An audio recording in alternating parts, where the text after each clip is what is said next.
Marcus had been staring at the pool estimate for 3 days now, $17,000. The massive above-ground pool in their backyard, installed 5 years ago when money felt infinite, was deteriorating. The pump had died. The filter was shot. The vinyl was cracking in a dozen places. The company wanted to replace the whole thing. $17,000. He stood at the kitchen counter, coffee growing cold in his hands, when Karen came down the stairs. She was already dressed for her Saturday. Yoga pants, designer sneakers, her hair in that perfect, effortless bun that probably took 40 minutes to achieve. She didn't even glance at him before heading to the refrigerator. "Don't," she said, without turning around. "Don't what?" "Whatever you're thinking. I can see it on your face. That look you get when you're about to do something stupid and cheap?" Marcus set the estimate on the counter between them. 17 grand, Karen? That's insane. She pulled out her yogurt, her movements deliberate and calm, which somehow made her more terrifying than if she'd yelled. "Then we get it fixed. We have money in savings, for emergencies." "Not for pools. It is an emergency. You think I'm spending my summer without a pool?" She turned to face him fully now, her jaw tight. "My book club comes over every Friday. The Hendersons have that resort set up. The Martins just redid theirs. I'm not explaining to everyone why our pool looks like something out of a horror movie. There it was. The real issue, not the pool. Status. I'm going to take it apart," Marcus said quietly. "Drain it, dismantle it, haul it away. We can use the space for something else, something cheaper." Karen's yogurt spoon froze halfway to her mouth. "Excuse me?" "I've been watching videos. It's not that complicated. I can do it myself, save the labor costs, and—" "No, Karen, no." She set the yogurt down with a sharp clink. "Absolutely not. You're not turning our backyard into a graveyard of pool parts. That's tacky, Marcus. That's white trash, and you know it." The words landed exactly where she'd aimed them. White trash. His father's words thrown at him for years. "Don't be like your cousins, Marcus. Don't be white trash. Get out. Do better." He'd done better. He'd become an accountant. He'd married the right woman. He'd bought the right house in the right neighborhood. And apparently none of it had been enough to stop his wife from using the same ammunition his father had. "I'm doing this," he said. "You're not." "I am." Karen grabbed her bag. "I'm going to the club. When I get back, I expect this conversation to be over and that pool to still be standing. Do you understand me?" She didn't wait for an answer. Marcus waited until her car pulled out of the driveway. 40 minutes until she'd be at yoga. He had maybe 2 hours before she'd remember she forgot something and come back early. She always did. He started in the garage, gathering tools. The YouTube channel he'd been watching, Pool Master Dave, made it look simple enough. Drain the water. Disconnect the pump and filter. Unbolt the frame. Roll up the vinyl. Dismantle the deck. The sun was already hot when he started the pump. Water began flowing into the storm drain. Thousands of gallons of what had been the centerpiece of their summer lifestyle, vanishing into the municipal system like everything else. He felt something almost righteous about it, a kind of rebellion that had been building for years. By the time the pool was half drained, his shirt was soaked with sweat. By the time it was empty, his hands were cramping. But he kept going. Adrenaline was doing half the work. He disconnected the pump and filter. Poolmaster Dave had been right. It was surprisingly straightforward. When he heard the car. She was back early. Of course she was back early. Karen pulled into the driveway and just sat there for a moment, her hands on the steering wheel, staring at what used to be her Friday night status symbol. The vinyl was deflating now, sinking down like a dying animal. The frame was visible, skeletal, pathetic. She got out of the car slowly. Marcus stood in the center of the destruction, one hand on a wrench, waiting for the explosion. It didn't come immediately. Karen walked around the pool's perimeter, her eyes taking in every detail. Her face had gone very still, very quiet. "You actually did it," she whispered. "Karen," she turned to him, and for just a moment, he thought he saw something break in her expression.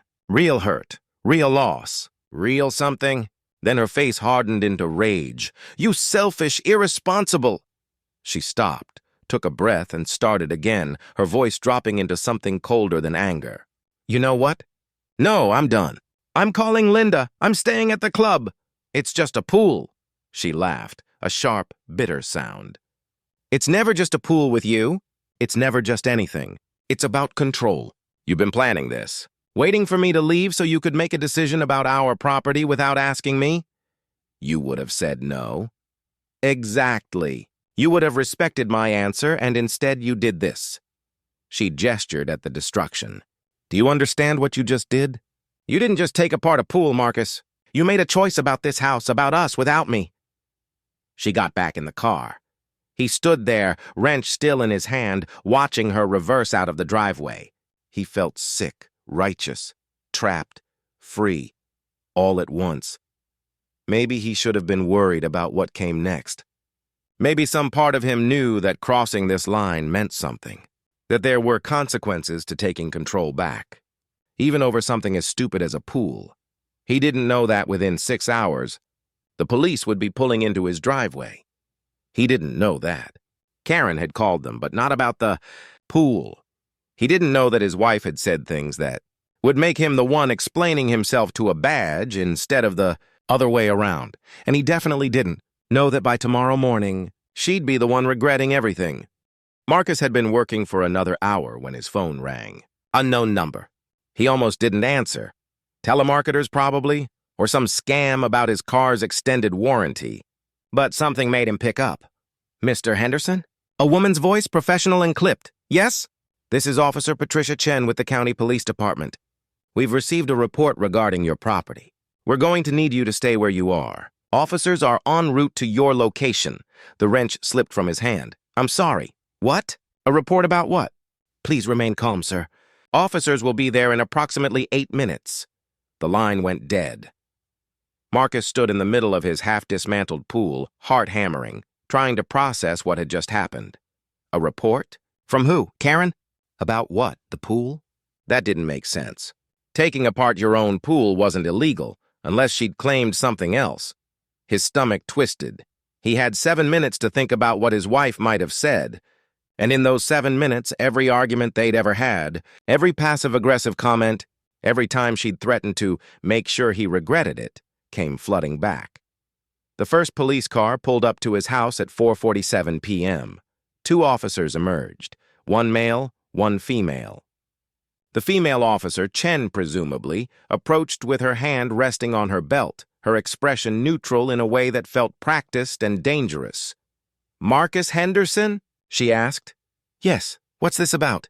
We received a call from your wife, Karen Henderson. She reported that you've been making threats against her, specifically threatening physical harm. Marcus's brain short-circuited. What? No, that's completely false.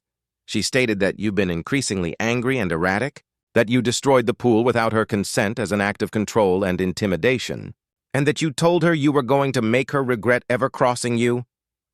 I said that. Marcus stopped. He had said something like that, hadn't he, when Karen was being dismissive? But not like that. Not as a threat. That was taken out of context. I was just upset about the money she was being irresponsible with. She also reported that you've been isolating her from friends and family, the male officer continued, consulting a small notebook.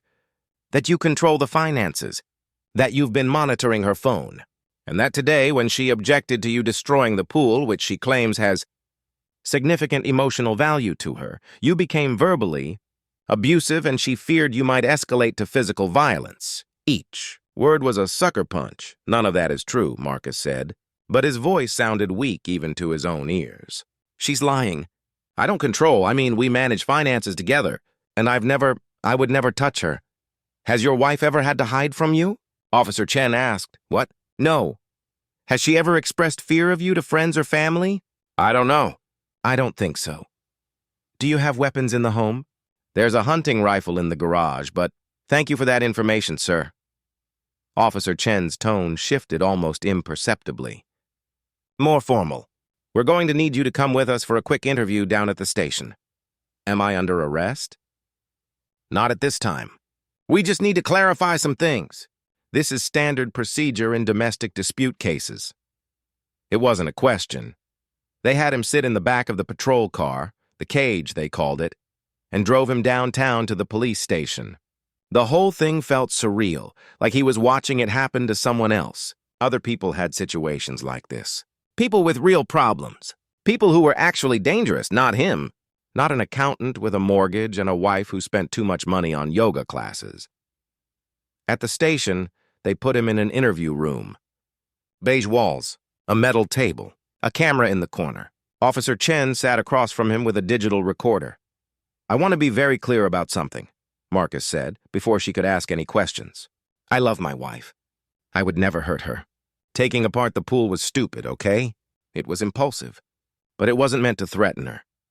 "Tell me about today," Chen said, pressing the record button. "Start from the beginning." So he did.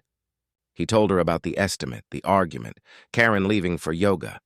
He explained about the YouTube videos, about Pool Master Dave, about feeling like it was something he could control when everything else in his life felt out of control. He told her about Karen coming back early, about the argument afterward, about how she'd said he was selfish and controlling. "Did you threaten her?" Chen asked. "No. I said something like, maybe you'll regret this or something, but not as a threat. I was frustrated. Did you touch her at any point today?" "No, I never touched her." She got in her car and left. Chen made notes. Her expression didn't change. That was the worst part, the complete lack of reaction. He couldn't read her. Couldn't tell if she believed him or if she'd already decided he was guilty. "Your wife has documented incidents," Chen said, turning her notebook around to show him photos, actual photos of bruises on Karen's arms, dated, time-stamped. He'd never seen them before in his life. "Those aren't from me." "She says they are." "She's lying." "Why would she lie, Mr. Henderson? Why would she come to the police with photographs and a detailed account of abuse if it wasn't true?" Marcus felt his reality tilting. "I don't know. Maybe she's angry about the pool. Maybe she wants to hurt me back. Maybe—" He stopped. Of course. Of course she'd do this. He thought about the last few months. Karen becoming more distant. Karen picking fights over nothing. Karen making comments about wanting to leave. He'd thought it was just a rough patch. He hadn't realized she was building a case against him. "I want a lawyer," he said quietly. Officer Chen turned off the recorder. "That's probably a good idea, Mr. Henderson." They held him for 6 hours. Not under arrest, they kept saying, but not free to leave either. During that time, his phone rang twice. Both times he didn't answer because it was in evidence. The second call was from his mother-in-law. They eventually released him with a restraining order. He wasn't allowed within 500 feet of Karen. He wasn't allowed to contact her. He wasn't allowed to return to his own house except under police supervision to gather essential belongings. His own house. His wife had stolen his entire life in one phone call, and the police had helped her do it. When he called a lawyer, a real one, not the public defender they'd offered, the attorney's first question was, "Do you have documentation of anything? Texts, emails, anything that shows her version of events isn't accurate?" Marcus scrolled through his phone. There was nothing. Years of communication, and nothing that proved he wasn't exactly what Karen had claimed he was. "We'll need to build a defense," his lawyer said. "This is going to be complicated. Domestic violence cases almost always favor the victim, especially when there's photographic evidence. But those pictures aren't from me. How do I prove that?" "That," his lawyer said slowly, "is going to be very difficult." Marcus sat in his car in the police station parking lot, watching the sun set over the city, and understood something fundamental had shifted. He'd made a mistake, a stupid, impulsive decision about a pool. And his wife, the woman he'd built a life with, the woman he'd paid for everything, supported through every career transition, every whim, had turned it into a weapon. He didn't know that the investigation was already unraveling. He didn't know that Karen had made one critical mistake, a mistake so obvious that once someone looked closely enough, everything would fall apart. He didn't know that by tomorrow afternoon. The police would be knocking on a different door, and he definitely didn't know that the restraining order would be his wife's greatest mistake. It started with something small, a routine detail that should have been obvious from the beginning. Officer Patricia Chen was finishing her shift at 10 p.m. when she decided to review the case file one more time. Domestic violence cases bothered her, 20 years on the force, and they still did. There was always something underneath the surface, something that didn't quite add up. She pulled up the photographs Karen had submitted. The bruises were documented meticulously. Left arm, right arm, one on her shoulder. All dated, all with timestamps from her phone. But it was the first photo that caught Chen's eye. Karen had taken a selfie with the bruises visible. In the background, barely noticeable, was the kitchen. And in that kitchen, Chen could see the calendar on the wall. The date on the calendar was 3 weeks before Karen claimed the bruises had occurred. Chen enlarged the image, zoomed in, pulled up the metadata. The photo had been taken on October 3rd, but Karen had dated the bruises as being from October 24th. Chen's stomach tightened. She pulled up all the photos. Same issue. The timestamps on Karen's phone didn't match the dates she'd written on her submission form.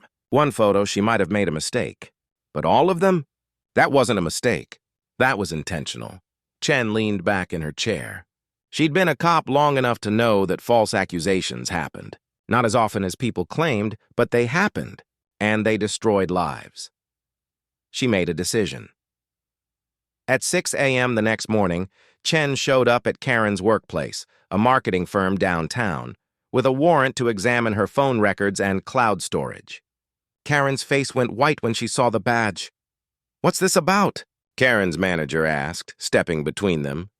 "This is police business," Chen said quietly. "Ms. Henderson, you're going to need to come with me."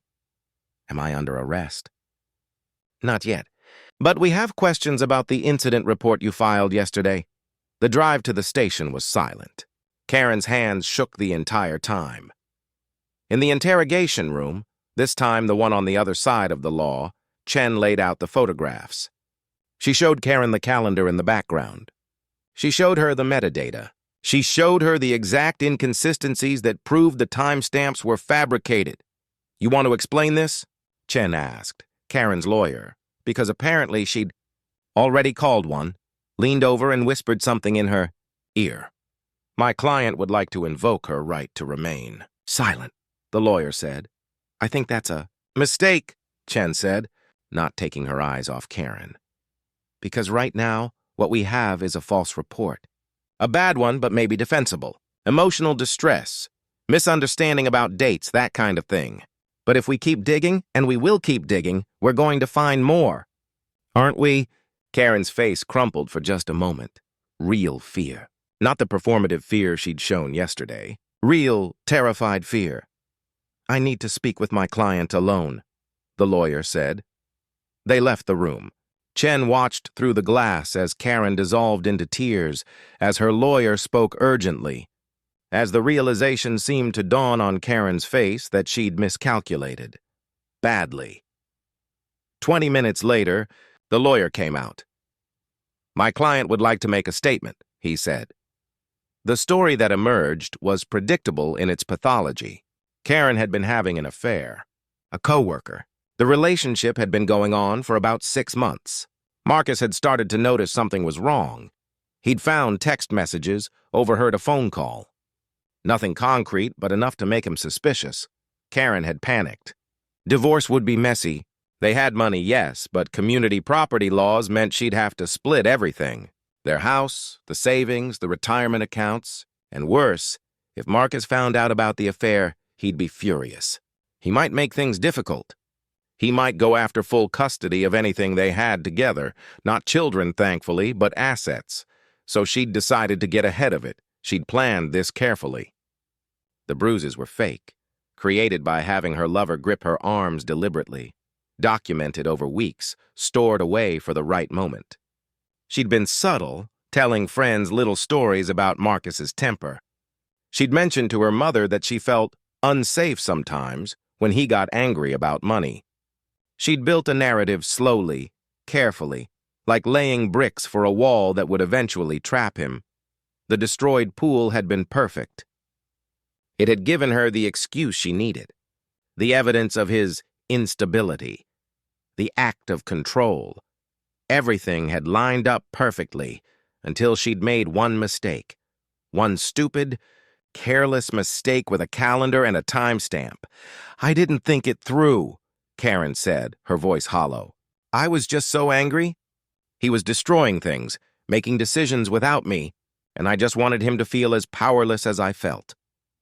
So you decided to destroy his life instead, Chen said flatly. Karen didn't answer. The charges came down hard. False report to law enforcement, filing a false domestic violence report, obstruction of justice. Her lawyer negotiated like he'd earned his fee. Conspiracy charges were dropped in exchange for a guilty plea and cooperation with the investigation. The news made it to the local stations by evening. "Local woman charged in false domestic violence report," the headlines read. By morning, it had gone regional. By the next day, it was national. The optics were perfect for media consumption. A woman who'd tried to weaponize the very system designed to protect abuse victims. Marcus didn't feel vindicated. He felt hollowed out. The restraining order was lifted. He was allowed back in his home. The police issued a formal apology. His lawyer filed a countersuit for defamation and emotional distress, but none of that fixed the fact that for 12 hours, he'd been treated like a predator. That his neighbors had seen police cars at his house. That his co-workers would see the news. That the internet, that beautiful, terrible internet, had already posted his name and face on half a dozen revenge porn sites, with comments speculating about what a monster he must be. The false accusation had cost him something that couldn't be restored, his assumed innocence. He went back to his house alone. The pool was still half dismantled, the vinyl rotting in the August heat, a monument to his impulsivity and her cruelty. He stood in the middle of it and understood something crucial. Karen had been right about one thing. He had made a choice about their life without her, and she'd made a choice in response. They'd both chosen destruction. The difference was that he'd only destroyed a pool, but the consequences weren't finished with either of them. 2 weeks later, Marcus received a call from his lawyer. Karen's employer, the marketing firm where she worked, had fired her. The news coverage had been too damaging. Clients didn't want to work with a company that employed someone who'd made false accusations. It was terrible optics. Karen was unemployed, soon to be divorced, facing legal fees that would bankrupt her, and the court of public opinion had already rendered its verdict. Marcus felt nothing when he heard this news. Not satisfaction, not revenge, just a kind of empty fatigue. He hired a contractor to finish dismantling the pool properly. He spent the next month working with his lawyer on the divorce settlement. Karen's side kept trying to negotiate, kept offering to withdraw some claims, kept suggesting they could work things out. Marcus didn't respond to any of it. The custody of assets was awarded in his favor. The house remained his. The savings remained his. Karen walked away with almost nothing, just enough to get a new apartment and start over. 3 months after the police took him downtown, Marcus sat in his lawyer's office as the final divorce papers were signed. "She's trying to appeal," his lawyer said, sliding papers across the desk, claiming the judge was biased against her because of the media coverage. "Is that likely to work?" "No, the evidence is pretty clear. You'll be fine." Fine. Marcus thought about that word. Fine. As if a marriage could be erased and the only consequence would be a financial settlement. As if the bruises of betrayal would fade the same way Karen's fake bruises had, quickly, with no real damage left behind. He didn't feel fine. What he felt was something darker. Something that came from understanding for the first time that the person you'd built a life with was capable of destroying you with a single phone call. That trust, once broken this thoroughly, couldn't be glued back together. That sometimes the people closest to you weren't allies at all. They were just waiting for the right moment to pull the trigger. But there was one more chapter. 6 months after the divorce was finalized, Marcus received a letter. It was from Karen. His lawyer advised him not to read it. The restraining order had been lifted, but old patterns died hard. He read it anyway. "I know you probably don't want to hear from me," it began. "And I understand why. I ruined your life. I told myself I was protecting myself, but really I was just being a coward. I couldn't face the fact that our marriage was failing, so I tried to destroy you instead. I hope you can someday forgive me. I don't expect you to. I'm not even sure I can forgive myself." Marcus threw the letter away. 3 weeks later, he got a call from his therapist's office. He'd started therapy after the divorce. Trying to process the trauma of betrayal, informing him that Karen had also become a client. She'd asked her therapist to relay a message. She was getting help. She was trying to understand why she'd done what she'd done. She was trying to become someone different. Marcus appreciated the sentiment. He truly did, but it didn't change anything. It didn't restore his trust in people. It didn't undo the media coverage. 6 months turned into a year. The house sold in the spring. Marcus couldn't stand living in it anymore. Every room held memories of Karen. The kitchen where she'd made her accusation. The bedroom where he'd lain awake wondering how he'd missed the signs. The backyard with its empty pool foundation, a scar on the earth. He bought a different house, smaller, cleaner. A place with no history, no ghosts. The new life he'd built was functional, efficient, lonely. He went to work, came home, went to therapy, went to the gym. He didn't date. He didn't trust. He didn't let anyone close enough to hurt him. His therapist called it self-protective isolation. Marcus called it survival. It was during his 3rd year of this carefully controlled existence that he ran into Karen. It was at a grocery store, of all places. The absurdity of it, that something so monumental could start in the produce section, wasn't lost on him. She was reaching for organic spinach when he saw her. She looked different, thinner. Her hair was shorter. She was wearing clothes that didn't cost what most people's car payments did. She looked inexplicably like a real person instead of a character in a carefully curated life. She saw him at the exact same moment he saw her. For a beat, neither of them moved. Then Karen's face crumpled. She set down the spinach and turned away, her shoulders hunched, clearly hoping he'd just leave. Marcus should have left. Every rational part of him screamed to leave. To avoid this, to maintain the distance that had kept him safe, but he didn't. Karen, she froze, slowly turned back around. I don't expect you to want to talk to me, she said quickly, her voice quiet. I'll go to a different store.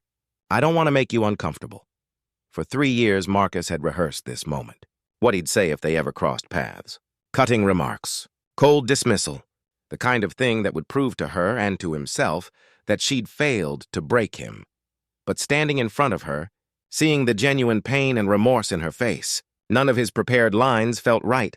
How have you been? He asked instead. Karen looked shocked. I've been okay. Working at a small firm now, different career path. I'm living a different kind of life. I heard you were in therapy. I am. She swallowed hard. My therapist said I should apologize to you properly, not in a letter, in person. But I didn't know if you'd ever want to see me, so I never tried. Why? Marcus asked. The question came out rawer than he intended. Why did you do it, Karen? Not the version you told the police. The real reason. Karen was quiet for a long moment. An elderly woman squeezed past them in the produce section. A child was crying in the cereal aisle. The world continued its ordinary, indifferent way. Because I was terrified, Karen finally said. I was terrified that you'd find out about the affair and leave me. That I'd lose everything, the house, the money, the status, the life we'd built. And instead of facing that fear like an adult, I tried to get ahead of it by destroying you first. I thought if I destroyed you, I'd get to control the narrative. I'd be the victim, not the villain. You almost succeeded. I know. I was almost arrested. I was almost convicted of domestic violence. My life was almost completely ruined. I know, Karen repeated, and tears were streaming down her face now. And I will spend the rest of my life knowing that. There's no therapy, no amount of apologizing, no amount of suffering that will ever balance that scale. I hurt you in a way that can't be fixed. And I'm sorry. I'm so sorry that it almost doesn't matter because sorry doesn't fix anything. Marcus felt something in his chest, something tight and hard that he'd been carrying for 3 years, start to loosen. Not completely. Not enough to forgive her. But enough to breathe. Are you happy? He asked. No, Karen said. Are you? Marcus considered the question. Was he happy? He had safety. He had stability. He had a life where no one could hurt him because he didn't let anyone close enough to try. No, he admitted. I'm sorry for that too, Karen said. I took your ability to trust people. I don't know if you can get that back. I'm working on it, Marcus said.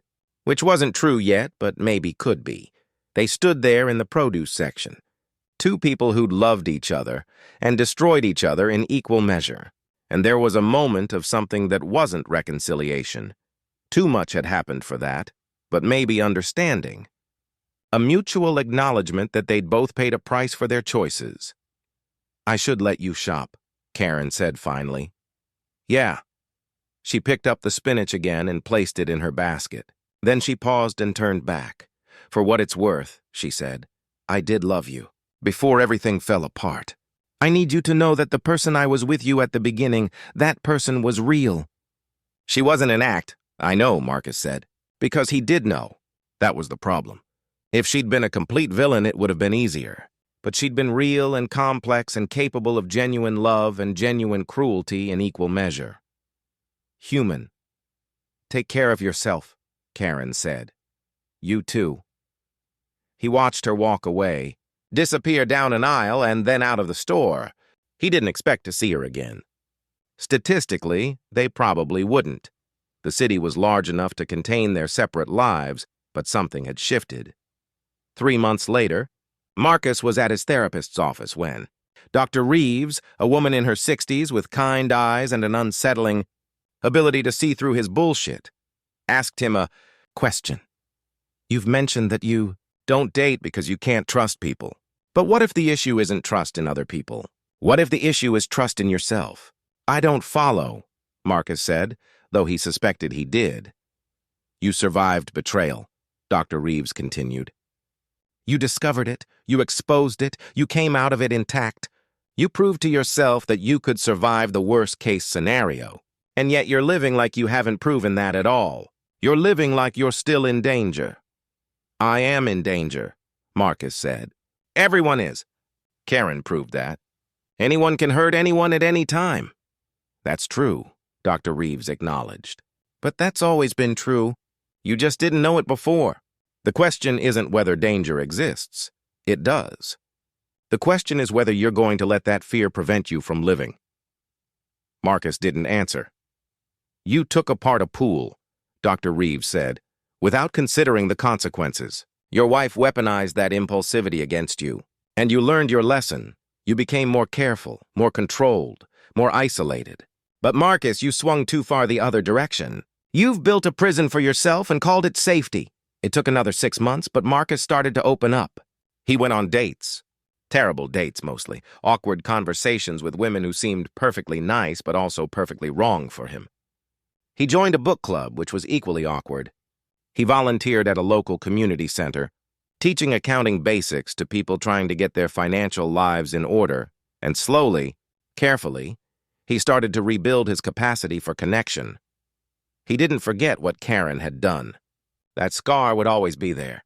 But he stopped letting it define every interaction, every relationship, every moment of his life.